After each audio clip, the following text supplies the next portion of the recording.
Okay. நம்ம அம் மனிதருடைய வாழ்க்கையில எப்பவுமே நாங்க டாக்டர்ட்டயே போனதில்ல அப்படின்னு சொல்ல முடியாது இல்லையா? நமக்கு எப்பவாவது ஒரு சின்ன ஒரு காரியத்துக்காவது நம்ம சிக்காயி டாக்டர்ஸ்ட்ட போறோம். இப்போ ஒரு டாக்டர்ட்ட போனா சம்டைம்ஸ் டாக்டர்ஸ் வந்து தமிழே தெரியாதவங்களா இருக்கலாம். இங்கிலீஷ் தான் தெரியும். நார்த் இந்தியால படிச்சுட்டு வந்தவங்களா இருக்கலாம். ஆர் வெளிநாட்டுல படிச்சுட்டு வந்தவங்களா இருக்கலாம். ஸோ அந்த மாதிரி சிச்சுவேஷன்ல உங்களுக்கு இங்கிலீஷ் தெரிய வேண்டியது அவசியம் இல்லையா? Even if you go abroad, நீங்க வெளிநாட்டுக்கு போனா கூட அங்க இங்கிலீஷ் தெரியாம ரொம்ப கஷ்டம். ஸோ இப்போ நான் உங்களுக்கு few sentences regarding doctors place. Okay. ஒரு மருத்துவரிடம் சென்றால் நீங்க என்னெல்லாம் இங்கிலீஷ்ல தெரியணும்ன்றது இப்போ படிக்க போறோம். ஓகே.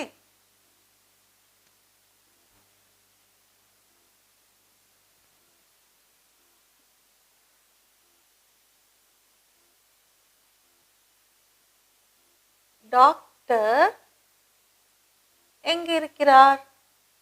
நீங்க போனோன்னு ஹாஸ்பிட்டல்ல போனோன்னு டாக்டர் இருக்கிறாரா, எங்க இருக்கிறார் அப்படின்னு கேட்குறீங்க.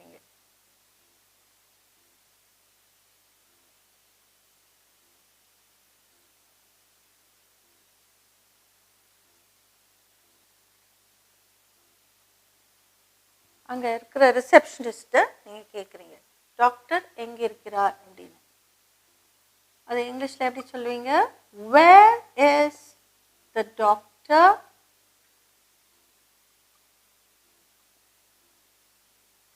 அப்படின்னு கேட்குறீங்க. Okay, where is the doctor அப்படின்னு கேட்குறீங்க. Next question. இந்த நோயாளிக்கு இன்று, நெக்ஸ்ட் சென்டென்ஸ் பார்க்க போகிறோம். இன்று நோயாளிகள் மிக அதிகம். நீங்கள் டாக்டருடைய கிளினிக்கில் போனோன்னு அங்கே பார்த்துட்டு நிறைய பேஷண்ட்ஸ் அங்கே உட்காந்துருக்காங்க. ஸோ நீங்கள் அதை பார்த்துட்டு இன்று நோயாளிகள்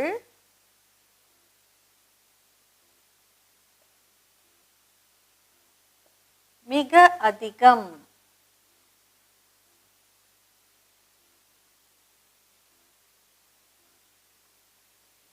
ஓகே, இதை எப்படி இங்கிலீஷில் ட்ரான்ஸ்லேட் பண்ணுறது பார்க்கலாம். Today there are many patients.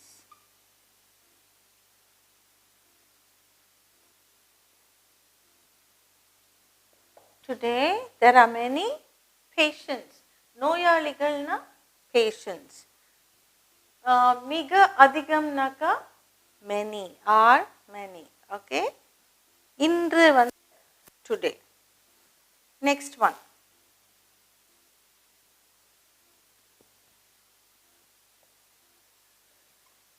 அறுவை சிகிச்சை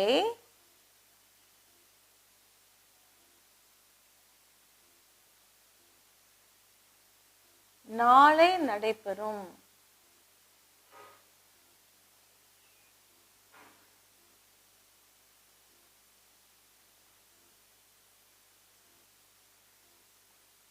ஓகே, அறுவை சிகிச்சைனா என்னது? எப்படி சொல்றது இங்கிலீஷ்ல? Operation R the surgery. The surgery will be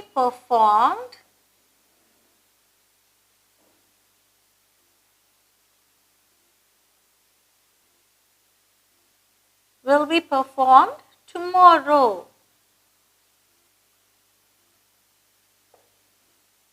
Surgery or the operation will be performed tomorrow. Next sentence.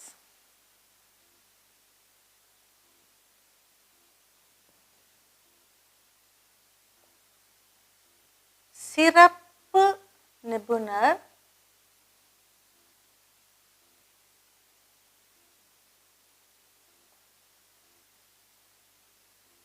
தேவைப்படுகிறது.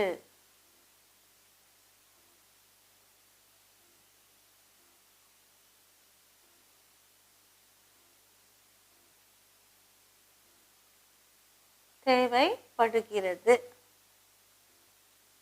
ஓகே, சிறப்பு நிபுணர்னா என்னது? அதாவது நீங்கள் ஜென்ரலாக எம்பிபிஎஸ் டாக்டர்ஸ்ட்டு போனால் அவங்க ஜென்ரல் ஃபிசிஷியன் அப்படின்னு சொல்லுவோம். இப்போ சிறப்பு நிபுணர்னா இப்போ உங்களுக்கு என்ன ப்ராப்ளம் இருக்கோ அதுக்குன்னு மேல் படிப்பு படிச்சிருப்பாங்க. ஸோ அவங்கள நம்ம இங்கிலீஷில் என்ன சொல்கிறோம்? Specialist.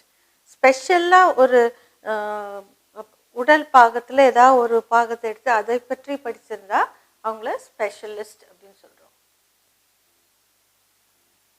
We need a specialist.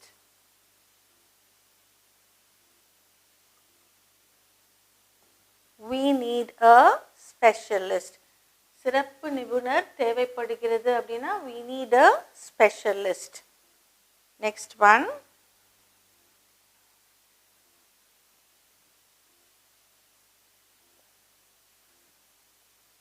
தீவிர சிகிச்சை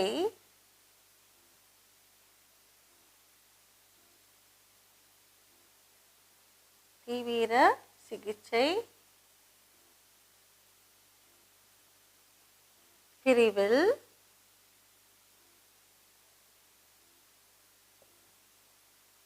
அனுமதிக்க வேண்டும்.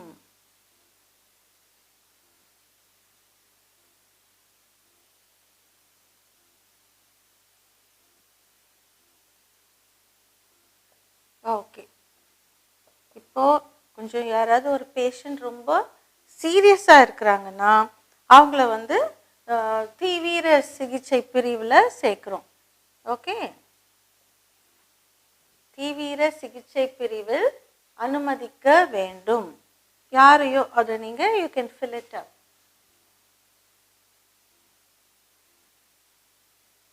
We have to admit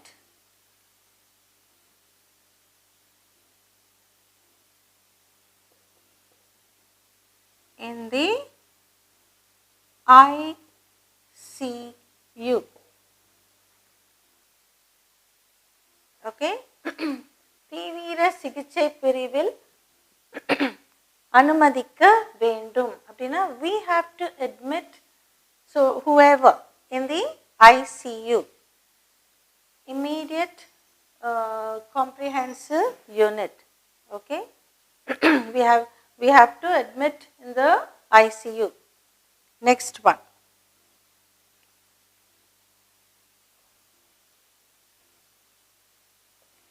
சிறந்த கவனம்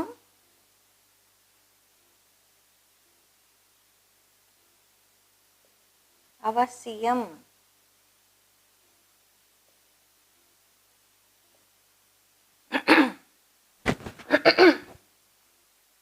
சிறந்த கவனம் அவசியம். Proper care is necessary.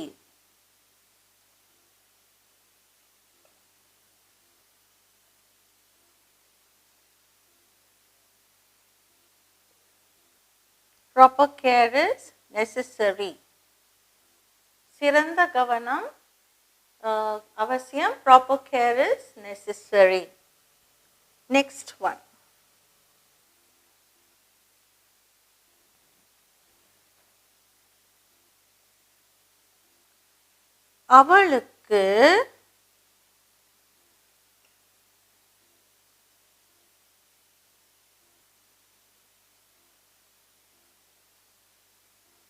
அவளுக்கு குளுக்கோஸ்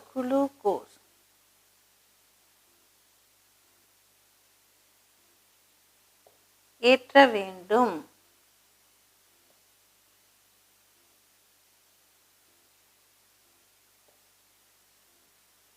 அவளுக்கு குளுக்கோஸ் ஏற்ற வேண்டும் அப்படின்னா we have to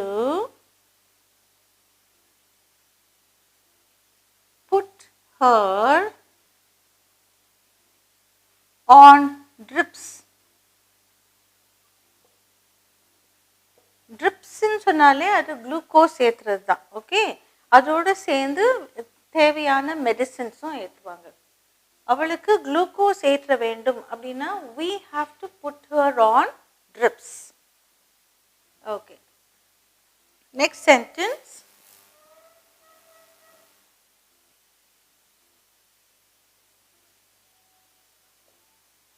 சரியாக கட்டு போடு.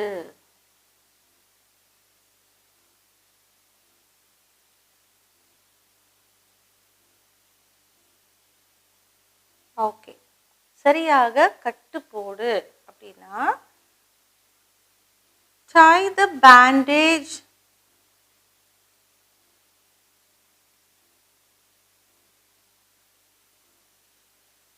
properly. Tie the bandage properly. Okay, இப்போ 8 sentences பார்த்துருக்கோம். டாக்டர்ஸ் சம்மந்தமா, ஹாஸ்பிட்டல் சம்மந்தமா. ஸோ ஒரு ஹாஸ்பிட்டலுக்கு நீங்கள் போனீங்கன்னா என்னெல்லாம் உங்களுக்கு இங்கிலீஷில் கன்வர்ஸ் பண்ண வேண்டியது இருக்கும், எப்படிலாம் பேச வேண்டியது இருக்கும்ன்றதுக்கு நான் இப்போ சென்டென்சஸ் கொடுக்குறேன். டாக்டர் எங்கே இருக்கிறார்? Where is the doctor? இன்று நோயாளிகள் மிக அதிகம். Today there are many patients. அறுவை சிகிச்சை நாளை நடைபெறும். The surgery will be performed tomorrow. சிறப்பு நிபுணர் தேவைப்படுகிறது. We need a specialist. தீவிர சிகிச்சை பிரிவில் அனுமதிக்க வேண்டும். We have to admit in the ICU. சிறந்த கவனம் அவசியம். Proper care is necessary or needed. Okay, needed also you can write. Proper care is necessary or needed. அவளுக்கு குளுக்கோஸ் ஏற்ற வேண்டும். We have to put her on drips. We need to give her glucose அப்படின்னு சொன்னா அது இங்கிலீஷில் வந்து சொல்லும் போது we have to குளுக்கோஸ் ஏற்ற வேண்டும் அப்படின்னு சொல்கிறோம் இல்லையா. ஏற்ற வேண்டும்னாலே ட்ரிப்ஸ்ன்னு எழுதிடணும். இல்லாட்டி குளுக்கோஸ் கொடுக்க வேண்டும் அப்படின்னாக்கா நம்ம வாய் வழியாக கூட கலக்கி கொடுக்கலாம் இல்லையா, அது வேற அர்த்தமாயிரும். ஸோ அவளுக்கு குளுக்கோஸ் ஏற்ற வேண்டும் அப்படின்னு வந்தால் we have to put her on drips. சரியாக கட்டு போடு. tie the bandage properly. Okay, இப்போ இந்த 8 sentences வந்து இங்கிலீஷில் மாத்திரம் நான் வாசிக்க போகிறேன். Correct pronunciation. Where is the doctor? Today there are many patients. The surgery will be performed tomorrow. We need a specialist. We have to admit him or her in the ICU. Intermediary Comprehensive Unit, okay, ICU. Proper care is necessary or proper care is needed. We have to put her on drips. Tie the bandage properly. Okay, the 8 sentences practice பண்ணுங்க. We can see some more now. Okay, இப்போ at the hospital இன்னும் ஒரு 8 sentences உங்களுக்கு கொடுக்க போகிறேன். மிக மிக உபயோகமான sentences. ஓகே, பார்க்கலாமா? Next one.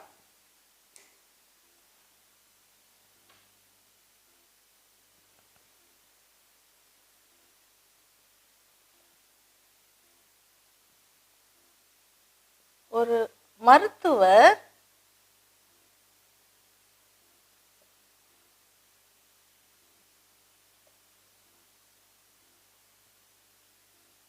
நல்ல திறமை உள்ளவராக இருக்க வேண்டும். திறமைசாலி. Okay,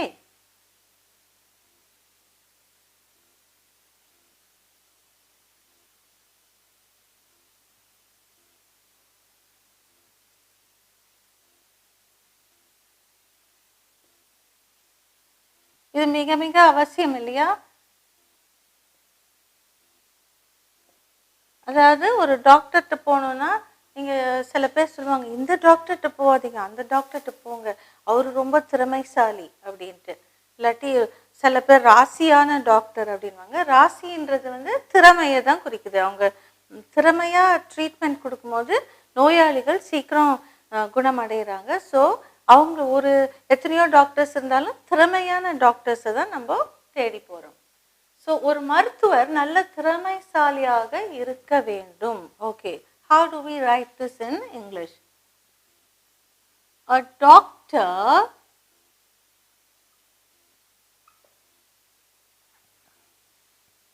should be very efficient. திறமைசாலின்னா என்னது? efficient.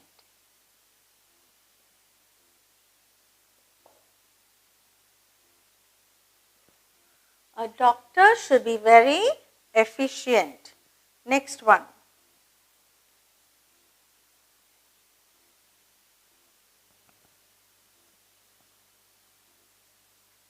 இது அதாவது ஏதோ ஒரு மெடிசினை பற்றி நம்ம பேசும்போது இது capsule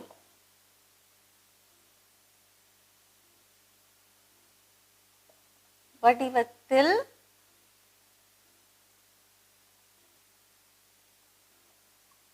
வருகிறது. அதாவது இந்த மருந்து ஒரு மருந்தும் டேப்லெட் வடிவிலையும் வரும், கேப்சியூல் வடிவில் வரும், சிரப் வடிவு. இப்போ குரோசின் அப்படின்னு குரோசின் சிரப் இருக்குது, குரோசின் கேப்சியூல்ஸ் இருக்குது, குரோசின் டேப்லெட்ஸ் இருக்குது. கேப்சியூல் வடிவத்தில் வரும் வருகிறது. Okay, how do we write this in English? This comes in the capsule form.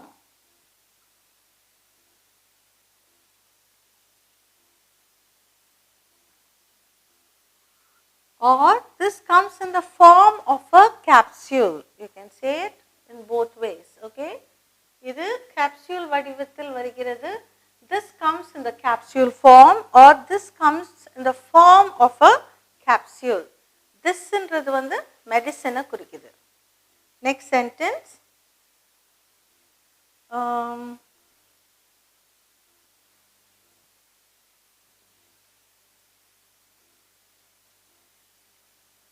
அவர் இரத்த அழுத்த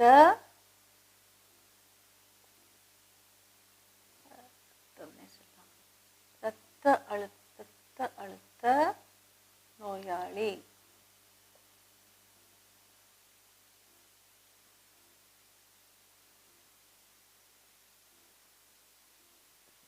அவர் இரத்த அழுத்த நோயாளி. He is a BP patient.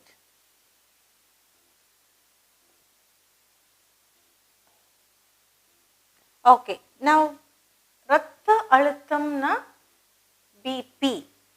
BP னா இங்கிலீஷ்ல ஃபுல் ஃபார்ம் என்னது? blood pressure. இரத்த அழுத்தம். Okay, blood pressure. அதுதான் பிபின்னு சொல்லிடுறோம். அதுக்கு என்ன ஃபுல் ஃபார்ம்ன்றது உங்களுக்கு தெரிஞ்சிருக்கணும். He is a BP patient. நோயாளினா patient. Okay, இப்போ இதில் பிபிலேயே லோ பிபியும் இருக்குது, ஹை பிபியும் இருக்குது. He is a low BP patient. He is a high BP patient.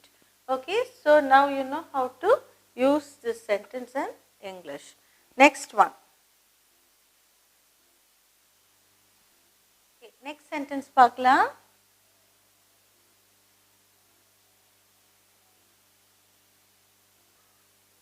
அவள்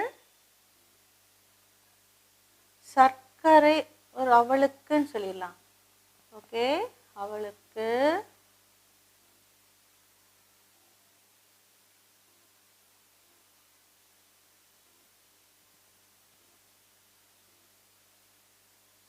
அவள் ஒரு சர்க்கரை நோயாளி.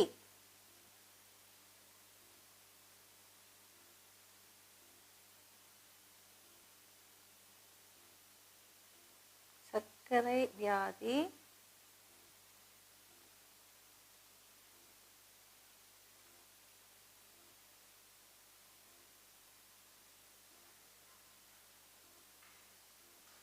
ஓகே, அவள் ஒரு சர்க்கரை வியாதி நோயாளி அப்படின்னா she is a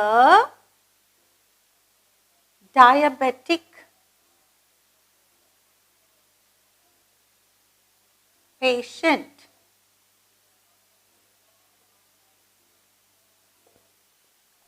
ஓகே, அவள் ஒரு சர்க்கரை வியாதி நோயாளி. she is a diabetic patient. Next, நான் பல்வலியால்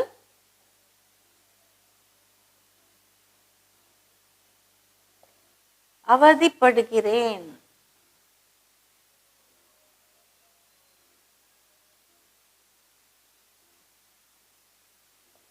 நான் பல்வலியால் அவதிப்படுகிறேன்.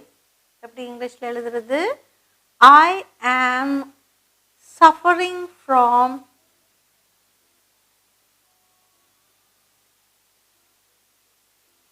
toothache.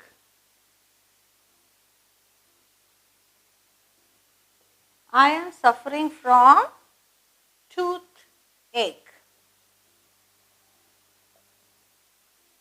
Next sentence.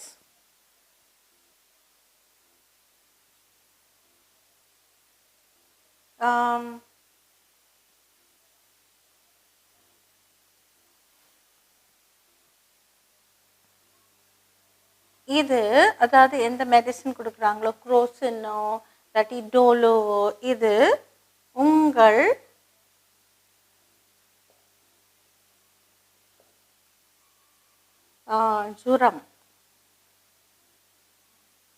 ஜுரத்தை இல்லாட்டி காய்ச்சலை அப்படின்னு எழுதலாம். ஓகே,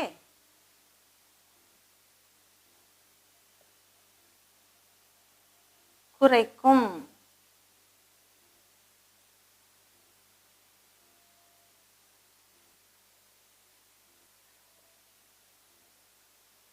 இதுனா இந்த மருந்து. ஓகே, இது உங்கள் ஜுரத்தை இல்லாட்டி காய்ச்சலை குறைக்கும். This will, எப்படி எழுதுறது? This will reduce. குறைக்கும்னா reduce. உங்கள் ஜுரம், your fever. This will reduce your fever. இது உங்கள் காய்ச்சலை இல்லாட்டி ஜுரத்தை குறைக்கும். இது this will reduce your fever. Next one.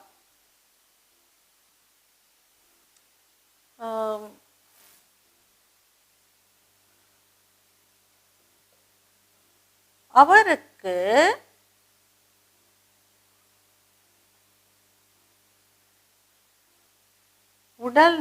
உடல்நிலை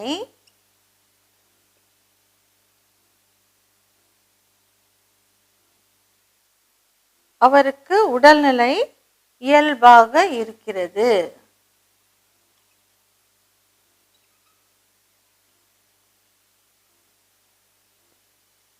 உள்ளது ஆர் இருக்கிறது.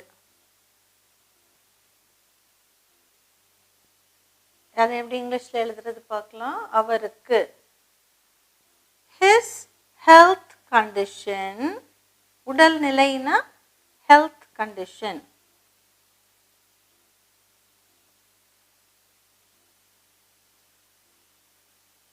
is normal.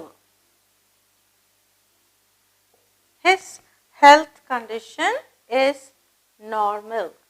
ஓகே, இப்போ உங்களுக்கு மேற்கொண்டு ஒரு 7 சென்டென்சஸ் கொடுத்துருக்கேன். மொத்தம் 15 சென்டென்சஸ் உங்களுக்கு கொடுத்துருக்கேன். இப்போ பார்க்கலாமா? ஒரு மருத்துவர் நல்ல திறமைசாலியாக இருக்க வேண்டும். Okay, it's very important thing. A doctor should be very effective or efficient. Efficient or effective. எப்படினாலும் சொல்லலாம். Okay. Next one. We are talking about the medicine. இது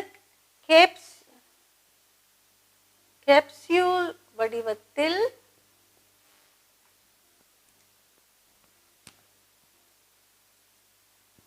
கேப்சியூல் வடிவத்தில் வருகிறது. இந்த மருந்து, அதாவது இதுன்றது வந்து இந்த மருந்து கேப்சியூல் வடிவத்தில் வருகிறது. This medicine or this comes in the form of a capsule or in the capsule form. Next one. அவர் இரத்த அழுத்த நோயாளி. He is a BP patient. BP is blood pressure. You can even say low blood pressure or high blood pressure. Okay. Next one. அவள் ஒரு சர்க்கரை வியாதி நோயாளி. சர்க்கரை வியாதினா நீரிழிவுன்னு கூட சொல்லலாம். Okay. She is a diabetic patient. நான் பல்வலியால் அவதிப்படுகிறேன். I am suffering from toothache. பல்வலினா toothache. இது உங்கள் ஜுரத்தை இல்லாட்டி காய்ச்சலை குறைக்கும். இது உங்கள் காய்ச்சலை குறைக்கும் or ஜுரத்தை குறைக்கும். This will reduce your fever. Next one. அவருக்கு உடல்நிலை இயல்பாக உள்ளது. His health condition is normal. Okay. இந்த சென்டென்சஸ்லாம் இப்போ வந்து இங்கிலீஷில் மாத்திரம் பார்க்க போகிறோம் with correct pronunciation. Okay. A doctor should be very efficient. This comes in the capsule form. Or this comes in the form of a capsule. He is a BP patient. She is a diabetic patient. இப்போ வந்து when we talk about this disease called diabetes, we don't say, we say diabetes. Okay? Diabetes is wrong pronunciation. Diabetes. She is a diabetic patient. I am suffering from toothache. This will reduce your fever. His health condition is normal. Okay? Now at the hospital we have learned 15 sentences. And you go abroad or any hospital anywhere in India, you can speak fluently in English and impress everybody there.